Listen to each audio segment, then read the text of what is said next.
fark var, onu söyleyeyim. Hani çekim gücü biraz daha farklı.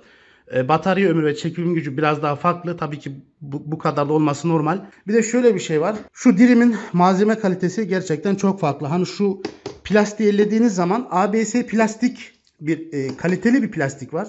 Şöyle zaman içerisinde aldığı bir sürü darbeler var. Şöyle gördüğünüz gibi aldığı bir sürü darbeler var. Ama hala kırılmadı. Ama Dyson kalitesiz bir malzeme kalitesi var. Hani şöyle tuttuğunuz zaman her an kırılacak gibi. Birinci kalite plastik değil de ikinci, üçüncü derece plastik gibi bir malzeme kalitesi var. Özellikle şurası çok kırılgan.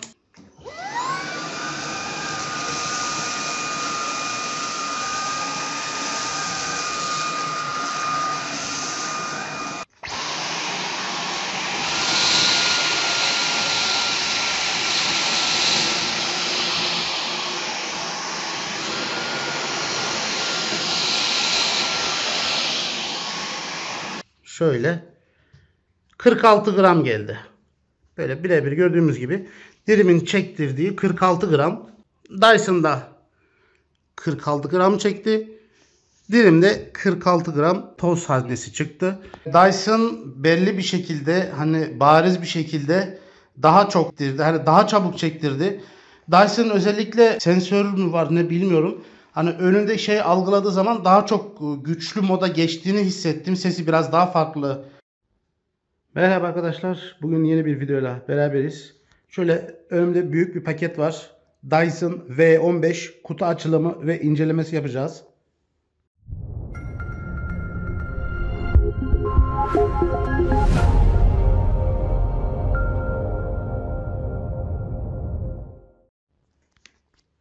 Şöyle kutunun üstünde gördüğümüz gibi Dyson V15 Detect Fluffy modeli 5.73 kilo kutu ağırlığı var. Kendi ağırlığı sanırım 2 kilo muydu? 2,5 kilo muydu? Bilmiyorum. İncelemesini yapacağız. Çekim gücüne bakacağız. Sesini kontrol edeceğiz. Ve Dirim P10 Pro ile kıyaslama yapacağız. Dirim P10 Pro fiyat performans ürünü. Bunu epeydir kullanmaktayız. Ne kadar almıştım hatırlamıyorum. 80-100 sanırım 80-100 euro gibi bir fiyatı vardı bu Dirim P10 Pro'nun. Dyson V15'te 600 euro civarında. Yani buna 1000 euro da versek bir araba alabilirdik neredeyse. Bakalım, gerçekten ikisinin kıyaslamasını yapacağım. Gerçekten aradaki 6 kat fiyat farkına değecek mi? Şimdi gelin birlikte önce kutu açılımı yapalım. Sonra incelemesine geçelim. Kutu biraz büyük olduğu için kadrajı da zor sığmakta. Önce şuradan şu birinci kutuyu bir çıkartalım.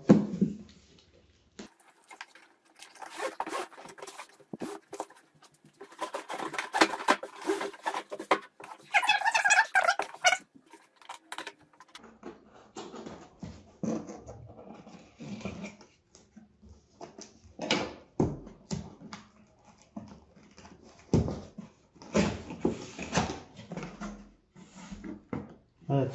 Şurada hemen bizi zaten bir tane QR kod karşıladı. Şöyle. Burada bir tane QR kod var. Muhtemelen garantisi falandır diye tahmin ediyorum. Bir tane kitapçığı var. Kimsenin okumadığı diye tahmin ediyorum. Burada farklı uçlar var.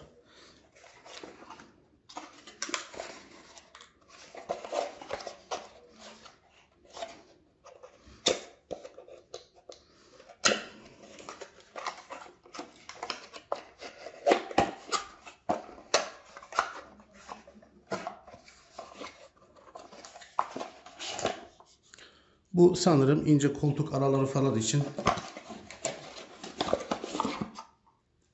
Bu da işte çeşitli yerler için.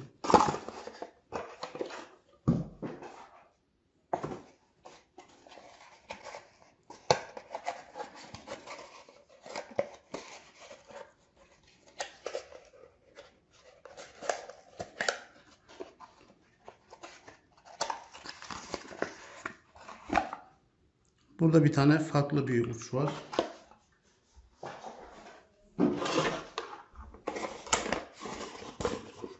Burada şarj adaptörü var. Bu şekilde.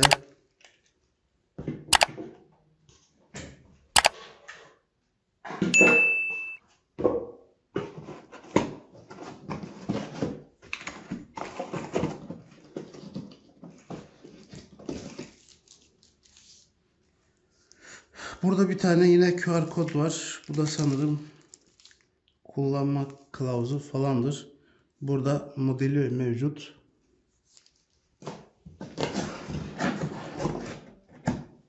Burada yine küçük bir başlık var. Küçük. Sanırım dar alanlar falan için, bilmiyorum. Küçük bir başlık.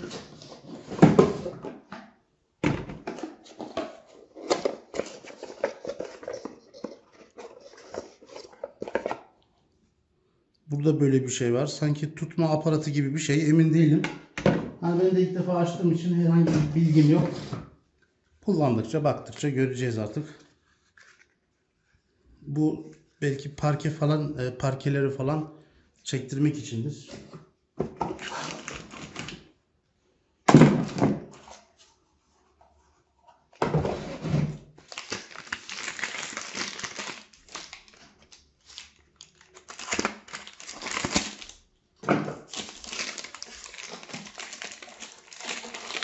Bu arada bunun güncel fiyatı 700 euroymuş. Black Friday indiriminden 570 euroya düşmüştü. Ekstra indirimle biraz daha indirimli fiyata geldi ama normal fiyatı 600-700 euro civarında. Bana kalsa dirim iş görür mü? Bana kalırsa görür ama işte hanıma karşı hiçbir tartışmayı kazanamazsın. Kazanamazsın, ben sana söylüyorum. Ama haklıyım. Haksızsın.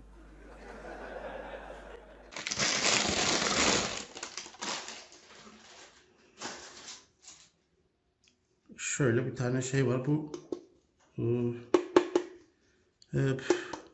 yani plastikle alüminyum karışımı bir metal malzemesi var. Plastikle böyle alüminyum karışımı gibi bir şey. Pek fazla bir aşırı öyle sağlam hissiyatı yok açıkçası. Yani fiyatının şeyinde değil gibi. Böyle plastikle alüminyum karışımı bir plastik malzemesi var.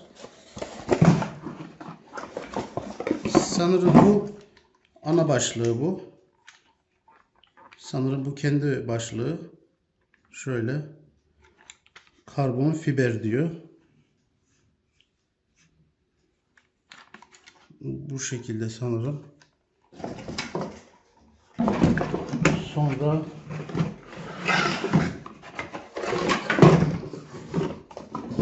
burada duvara monte aparatı var sanırım. Duvara monte etmek için. Şu şekilde sanırım duvara monte edebiliyoruz. Şu şekilde duvara monte adaptörü sanırım.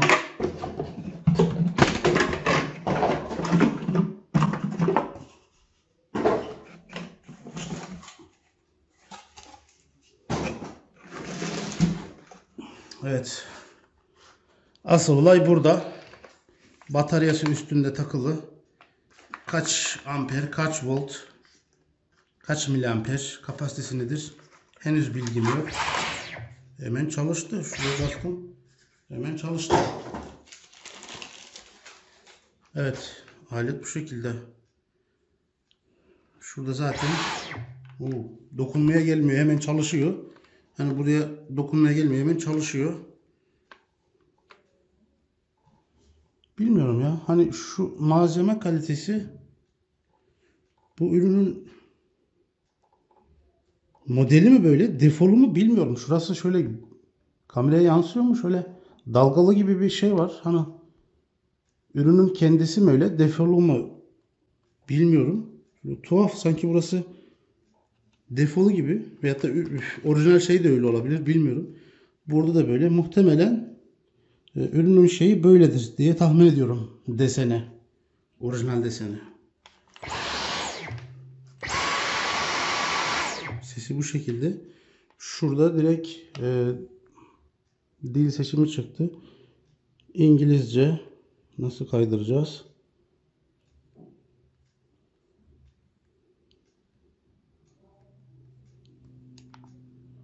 Almanca, İspanyolca, Fransızca. Bakalım Türkçe var mı? Türkçe yok. Türkçe olmadığı için Fransızca kullanacağız.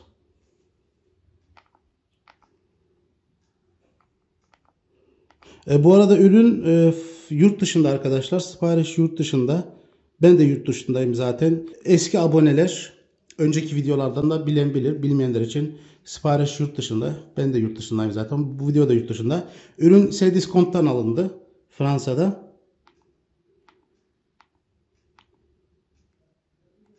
Evet henüz. Evet basılı tutunca. Evet. Basılı tutunca onaylıyor. Şimdi burada sanırım modlar var. Gücü modları. Evet bu şekilde. Eco mod. Sanırım normal mod. Güç modu. 3 tane modu var. Bu en düşük modu. En düşük modda şu an 32 dakika çalışma süresi varmış. Normal mod.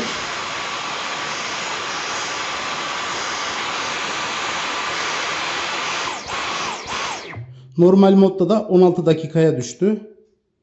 En güçlü moda bakalım. Evet.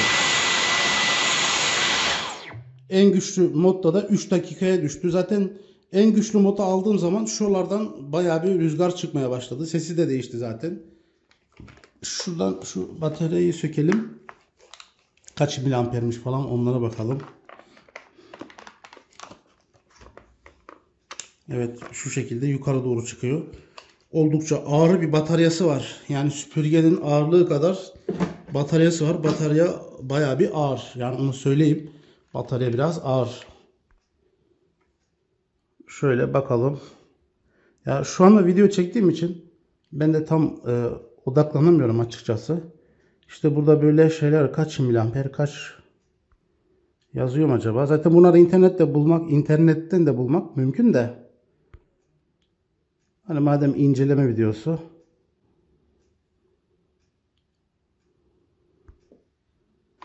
Haznesi sanırım 750 gram, 750 miligram bir hazneye sahip.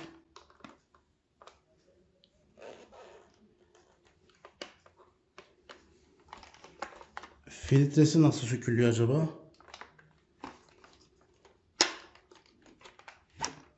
Evet şöyle.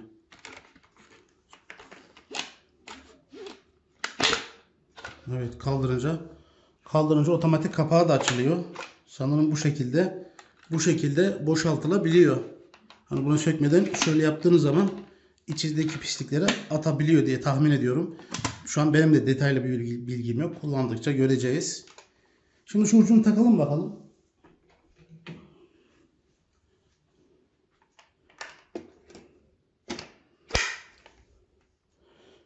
Yalnız şunu dediğim gibi şunun fazla bir kaliteli bir hissiyatı yok. Böyle plastikle alüminyum karışımı bir şey var. Yalnız biraz kırılgan gibi yani açıkçası.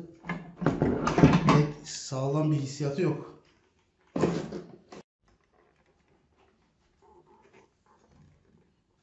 Bu şekilde.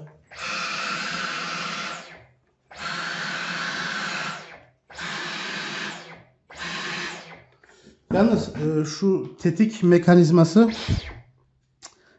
sabit değil. Yani tabanca tetiği gibi hani bu matkaplarda olduğu gibi işte hani buraya kullandığınız zaman burayı basmanız gerekiyor. Kilit mekanizması yok. Hani ben bunu basayım da sürekli çalışsın diye yok. Hani burada sürekli basmanız gerekiyor. Sabitleme şeyi yok. Tetik usulü işte. Dyson V15 ve Dream P10 Pro ikisi de şöyle yan yana koyduk. İkisinin de boyutu neredeyse birebir aynı. Boyutları birebir aynı. Evet. Dream P10 Pro ve Dyson V15 şöyle yan yana koyduk. İkisi de neredeyse boyut olarak birebir çok benziyor. Hani bir tık daha Dyson V15 biraz daha uzun. Fakat Dream P10 Pro'da kilitleme mekanizması varken Dyson V15'te kilitleme mekanizması yok. Hani bunu tetiğe basılı tuttuğunuz zaman çalışıyor şöyle. Bu şekilde bu çalışıyor. Bunu bıraktığınız zaman çalışıyor. Bıraktığınız zaman da bastığınız zaman da çalışmayı durduruyor. Buradan da güç ayarı yapabiliyoruz. Ama Dyson'da sürekli tetiğe basılı tutmamız gerekiyor. Yani aslında karşılaştırma videosu değil arkadaşlar. Hani bu bunun rakibi değil. Yani bu bundan 6 kat da 5 kat daha pahalı. Bunun fiyatı 100 euro iken bu 600 euro, 700 euro fiyatında var. Aslında bu karşılaştırma videosu değil. Sadece Dyson V15'in özelliklerini göreceğiz. Hani gerçekten bu fiyata değer mi? Sadece onu öğrenmek için. Yoksa bunun muadili bir ürün değil kesinlikle. Yani bu çok daha pahalı bir ürün. Bu da çok daha uygun fiyatlı bir ürün. Sadece genel bir fikir olması açısından bu karşılaştırmayı yapıyorum. Yoksa bu kıyaslama ürünü değil kesinlikle.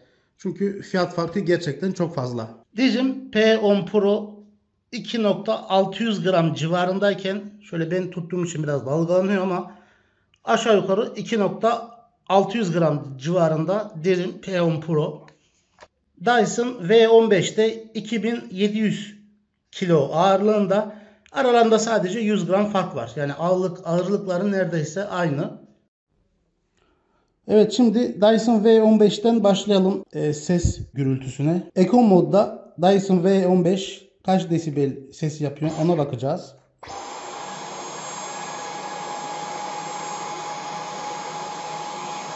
Ortalama 78-80 desibel aralığında bir sesi var Eco modun. Normal moda alalım.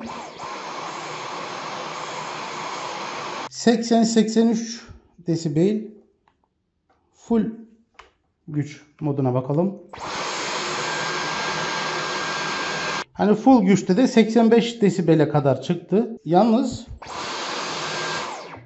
hissedilirliği biraz daha fazla. Hani bu telefondaki uygulama %100 doğru bir uygulama değil. Sadece aşağı yukarı bir değer ölçmek için. %100 bir şey değil. Hani hissedilirliği biraz daha fazla telefondakine göre.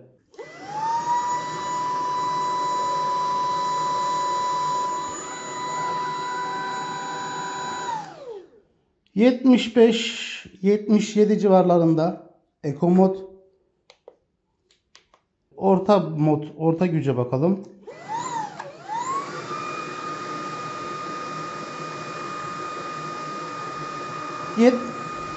Orta modda da 77-78 civarında.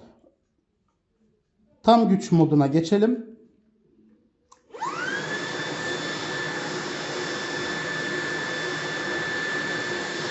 ...82-83 desibel civarında. Aşağı yukarı ses de Dyson V15 ile aynı. Sesi de aynı. Ağırlığı da aynı. Burada şunu fark ettim. Şurada kilitleme mekanizması var. Bu tetiği buradan kilitleyip veyahut da tetikli kullanabiliyoruz. Buradan açtığımız zaman şöyle buradan kilit tetikleme mekanizması var.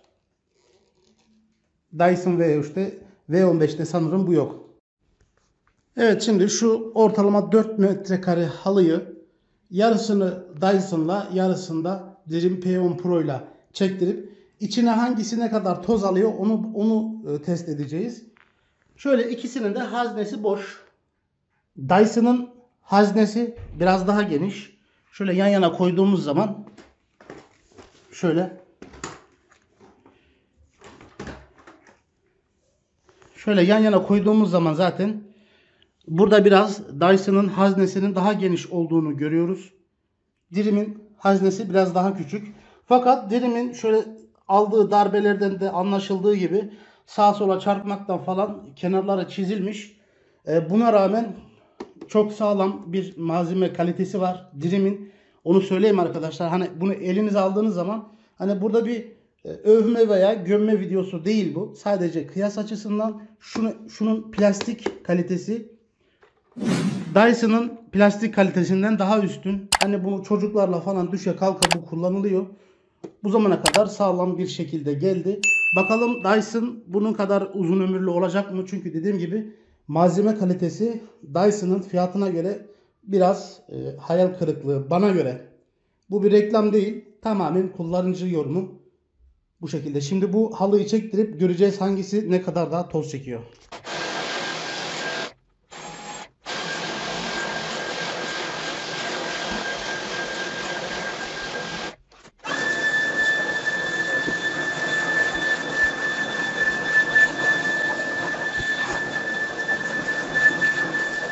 Evet, şimdi ikisinin de içindeki toz miktarına bakalım. Halı normalde temizdi. Hani normalde temizdi halı. Dirim şöyle bir toz çekmiş. Dyson'da şu kadar bir toz çekmiş. Aşağı yukarı aynı. İkisi de neredeyse aynı tozu çekmiş. Hatta ikisini de döküp bakalım. Beraber içindeki tozu çıkartıp bakalım hangisi daha fazla toz çekmiş.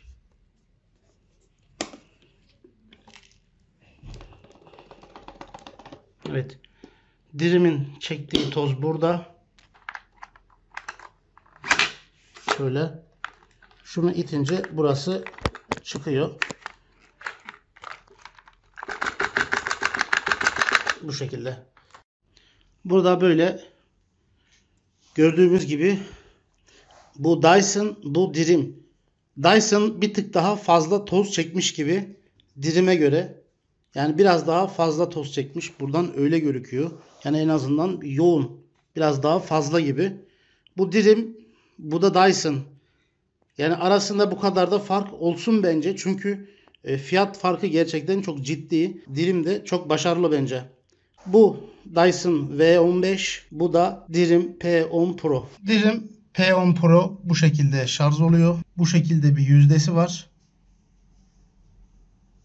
Dyson V15'te bu şekilde şarj oluyor ve bu şekilde de bir daha detaylı şarj göstergesi var. Evet, şimdi şöyle iki makinede de test için çektireceğimiz şeyler var. Burada işte bir parça çay, bulgur ve şeker var. Öbür tarafta da aynı. İkisi de yaklaşık 48, 49, 50 gram ağırlığında. Yani ikisi de aşağı yukarı aynı eşitliğe sahip. Şimdi sırasıyla bir dirimle bir de Dyson V15 ile çekip hangisi daha çok çekiyor onu göreceğiz. Orta seviyede, ikisini de orta seviyede deneyelim.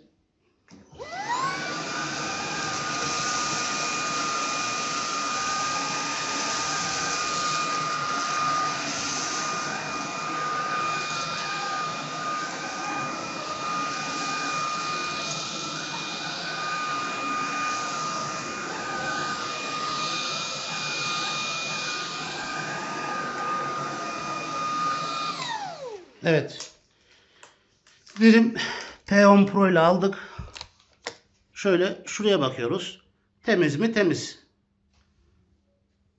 Hani gerçekten temiz mi? Temiz. Bir şey bırakmadı. Şimdi Dyson V15 ile bunu deneyelim. Orta güçte olduğundan emin olup başlayalım.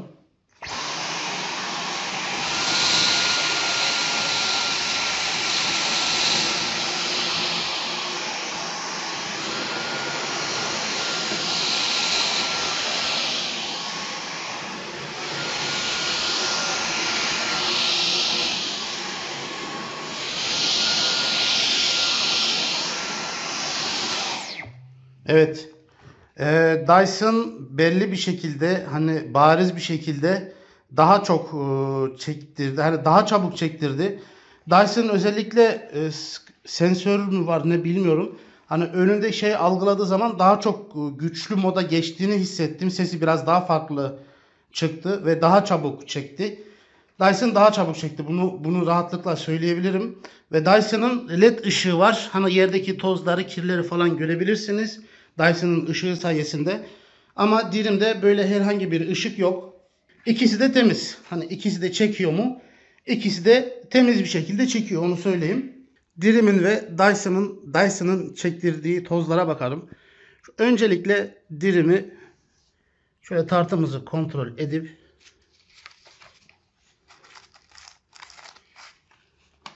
Dirimin çektirdiği toza bakıyoruz. Kaç gram? Şöyle 46 gram geldi. Böyle birebir gördüğümüz gibi dirimin çektirdiği 46 gram. Şimdi bunu kenara alıp sıfırlandığını kontrol ettikten sonra Dyson'ın çektirdiği hazneye bakıyoruz. Evet. Bu da 46 gram. Dyson'da 46 gram çekti. Dirimde 46 gram toz haznesi çıktı. Fakat burada şunu fark ettim ben çekerken, Dyson dirime göre daha çabuk çektiriyor. Hani dirimle böyle 5-6 kere ileri geri çektirirken Dyson 2-3 kere de tertemiz ediyor. Dyson biraz daha çabuk çekiyor. Bunu fark ettim. Bir de çalışırken sanki tozu algıladığı zaman daha yüksek moda geçiyor. Sanki kendi kendine gaz veriyor gibi. Biraz daha güçlü modda çalışıyor gibi geldi. Buradaki olay şarjlı süpürgem olsun, her tarafı süpüreyim, işimi görsün diyorsanız dirim yetecektir. 100-150 euro gibi bir fiyatı var. Şimdi fiyatını kontrol ettim. 150 eurodan indirimle falan 120 euroya falan almışsın. Hani işimi görsün, çektirsin, sağa solu diyorsanız dirim P10 Pro iş görecektir. Ama yok benim Dyson'ım olsun diyorsanız o da aynı işi görüyor. Tabii ki biraz daha fark var, onu söyleyeyim. Hani çekim gücü biraz daha farklı. Batarya ömrü ve çekim gücü biraz daha farklı. Tabii ki bu kadar da olması normal.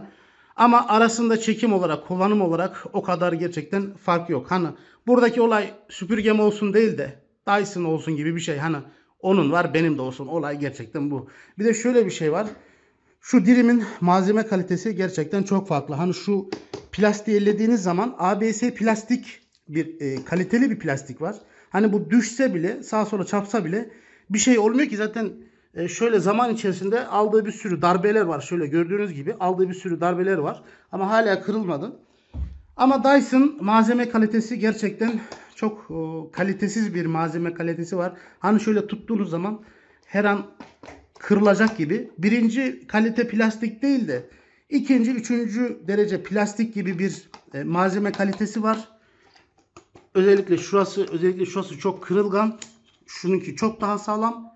Yani bu fiyat farkına ben Dyson'dan daha iyi bir malzeme kalitesi beklerdim. Ben sponsorluk almıyorum. Hani görüşlerim objektif. Hani büyük kanallardaki gibi reklam alıp da bunu övecek değilim. Bunu da gömecek değilim. Benim fikrim neyse burada onu söylüyorum. Aradaki fiyat farkına değer mi? Benim görüşüm değmez. Tabii ki biraz Dyson biraz daha çekme gücü biraz daha yüksek. Ama plastik kalitesi gerçekten biraz hayal kırıklığı Dyson'ın. Şu kaliteye bakar mısınız? Şu plastik kalitesine. Bak. Bak bir de şuna bak. Şu daha dolgun. Bu toz haznesini de bir de parke üzerine deneyelim. Bakalım parke üzerinde nasıl bir performans alacağız. Dirim P10 Pro 22 kPa çekim gücüne sahip. Dyson V15 32 kPa çekim gücüne sahip. Yani Dyson V15 çekim gücü tabii ki daha güçlü. Şimdi yine dirimle başlayalım. Parke üzerindeki çekimi. Şimdi dirim V15 ile deneyelim.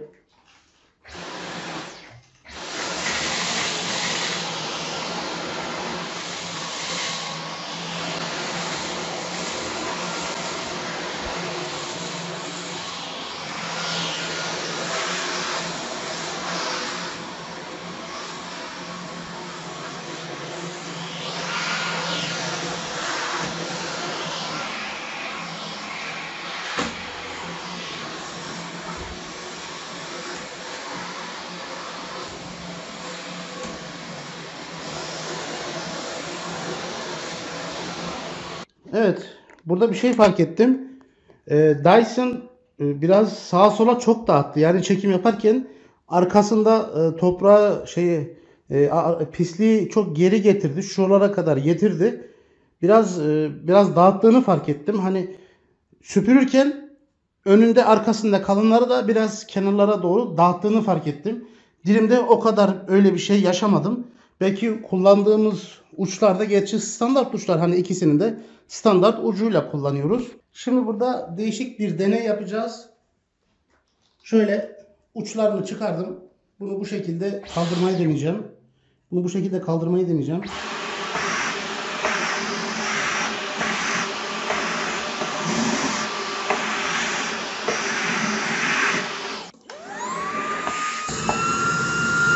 Gördüğünüz gibi dilim rahatlıkça kaldırıyor.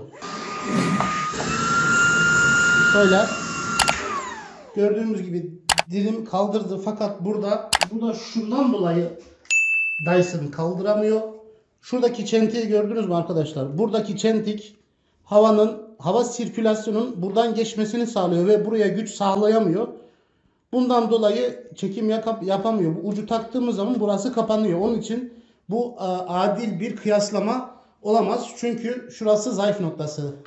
Evet, burada tozu boşaltmak için de, içindeki toz haznesini de boşaltmak için de şunu sökmeye gerek yok. Şu alttaki düğmeye bastıktan sonra burayı çıkartıp şuradaki gri şeye bastıktan sonra şurası şöyle açılacaktır. Şurası şöyle otomatik açılacaktır. Filtreleri falan da buradan temizleyebiliriz. Dyson'da bu içindeki toz haznesini boşaltmak için şunu sökmemiz gerekiyor. Bunu buraya basıp söküyoruz. Söktükten sonra şunu şöyle ileri doğru gittiğimiz zaman bu dökülüyor. Bu hoşuma gitti. Bu güzel bir sistem. Şöyle şu şekilde dökülüyor. Bu güzel. Ama bunun için şunu takmak zorundayız. Evet, boşaltım sistemleri de bu şekilde. Evet arkadaşlar, inceleme videomuzun yavaş yavaş sonuna gelmiş bulunmaktayız. İkisinin de yüksekliği ve ağırlığı aşağı yukarı aynı değerlerde. Dirim 2 saatte full şarj olurken Dyson 6 saatte şarj oluyor. Fakat Dyson'ın bataryası biraz daha uzun ömürlü. Hani biraz daha uzun kullanım sağlayabiliyor. Açıkçası benim görüşüm, şarjlı süpürgem olsun, evimi süpüreyim diyorsanız ikisi de iş görür. Dirim P10 Pro 100-150 euro civarındayken Dyson V15 600-700 euro. Zaten arasındaki teknik detay ve malzeme kalitesinden daha önce bahsettim. Tekrarlamak istemiyorum. Buradaki olay işimi çeksin, işimi görsün diyorsanız dirim işinizi görecektir. Ama herkesin Dyson'ı var, benim de Dyson'ım olsun diyorsanız buna 600-700 euro verip sahip olacaksınız. Buna 100-150 euro verip sahip olacaksınız. Bu şekilde arkadaşlar, benim objektif görüşüm bu şekilde. Umarım video faydalı olmuştur. Görüşlerimi söyledim. Sadece genel bir kavram olmak için, genel bir kavramı anlamak için ikisinde bazı testler yapmaya çalıştım. Umarım güzel, faydalı bir video olmuştur. Videoyu beğendiyseniz lütfen like atıp kanalıma abone olmayı unutmayın. Bir dahaki videoda görüşmek üzere. Herkese iyi günler.